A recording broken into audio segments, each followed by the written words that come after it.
The political climate in Jammu and Kashmir is heating up. On Friday, Chief Minister Omar Abdullah called an emergency meeting with National Conference legislators and alliance partners after Lieutenant Governor Manoj Sinha ordered the transfer of 48 Jammu and Kashmir Administrative Service officers. The move has triggered a major political row, with the Abdullah-led government calling it an overreach by Raj Bhavan. So why is this controversial? Reports suggest that the transfers affecting 14 additional deputy commissioners and 26 sub-divisional magistrates were made without the elected government's approval.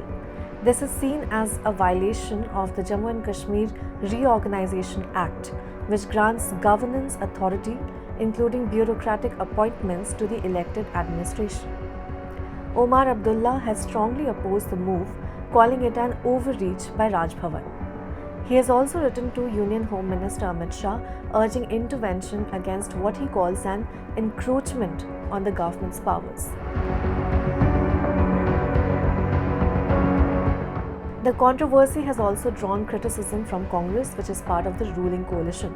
Congress leader Ghulam Ahmed Mir slammed LG's decision, stating that he should have waited for the approval of the business rules currently pending with the Union Home Ministry.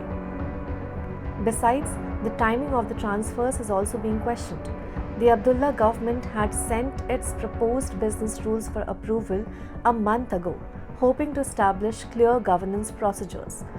But with no official response yet, the sudden decision by Raj Bhavan to transfer key officials is concerning. Well, this is not the first time such tensions have flared. Since Omar Abdullah took office in October 2024, there have been multiple clashes over administrative control.